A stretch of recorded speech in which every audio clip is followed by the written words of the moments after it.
Welcome back everyone. iOS 14.4 has officially came out, so let's go and take a look at it on my iPhone 7 Plus.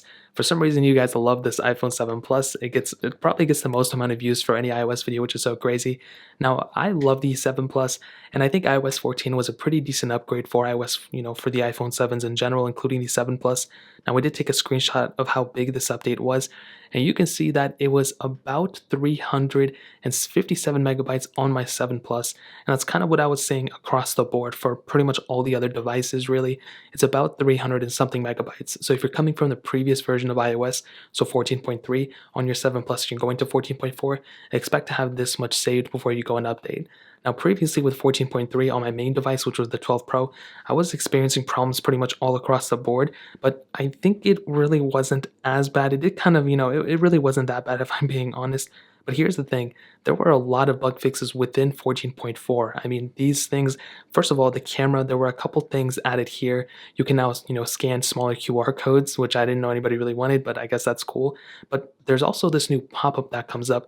Basically, if you're using a camera that's a third-party camera, so if you go to your local phone store and you go to repair your device, basically, Apple has made it a little bit weirder for you to go ahead and use that camera. So if you're using a third-party camera on your device and it's on an Apple OEM or whatever, then you're going to get a pop-up and a message now within iOS 14.4, basically saying that you're using a camera like that. And it's kind of annoying. I mean, it's just another way Apple can go ahead and make some money off this thing. So like I stated, it's not a big deal, but it's just something that rubs me the wrong way. There's also some new improvements, I guess, in the keyboard section. So within messages, there were some times where the keyboard wouldn't pop up and some other weird stuff too. But now that has been fixed, thankfully. There was some delays in typing that has been fixed. The audio storage within CarPlay, there was a problem there too. That apparently is now fixed as well. There's been some HomePod improvements and some watchOS improvements because we got some updates there. So there's been a lot of improvements across the board. Like I said, I haven't ran into any issues yet. But to answer the question, should you go and install iOS 14.4 on your iPhone 7 Plus?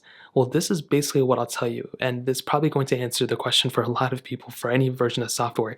We are so deep now into iOS 14 that it only makes sense for me to go ahead and start recommending people to go and install iOS 14. So what does this basically mean to you? Well, before even when iOS 14.3 came out, it was like last year, it was in 2020, and iOS 13 was only like a couple months old at that point. Now it's like we're getting kind of close to iOS 15, and you should probably go and install iOS 14 as of this point. And 14.4, I think, is a great starting point. Now, that's only if you're before iOS 14. If you're on iOS 14 right now, specifically any version that's 14.0, and in between 14.0 and 14.2.1, I would also recommend you to update to 14.4. This is going to leave you into being probably in the better situation overall. You're going to be getting a much more stable version of software with more features, but it's not like you're going to go ahead and have a crazy better, improvement, but it's going to be a noticeable one, especially if you're on an early version of iOS 14. However, on top of that, if you have a device, especially an iPhone 7 Plus, that's on iOS 14.3, in that case, I would also probably tell you that you should update, but if you don't want to, that's totally okay if you want to stick with 14.3. I would recommend waiting a couple of days until more people, including me, kind of get their input out of iOS 14.3 or iOS 14.4 for that matter. And then from there, if it's a horrible experience, then kind of go from there. But so far, it kind of seems like it's going to be, a good experience overall, and it's probably not going to be as buggy as 14.3 or previous versions were. So that really pretty much covers it up. If you guys have any other questions or anything like that, let me know in the comment section below. Hit the like button, that would mean so much, but definitely hit that subscribe button. Every single subscriber that we get really does count, so it means so much if you guys can hit that. Also, check out the other links down in the description as well. My Twitter, my Instagram, my other channels. More importantly than everything, also love every single one of you guys. Hopefully I'll catch you guys in the next video. Peace out till then.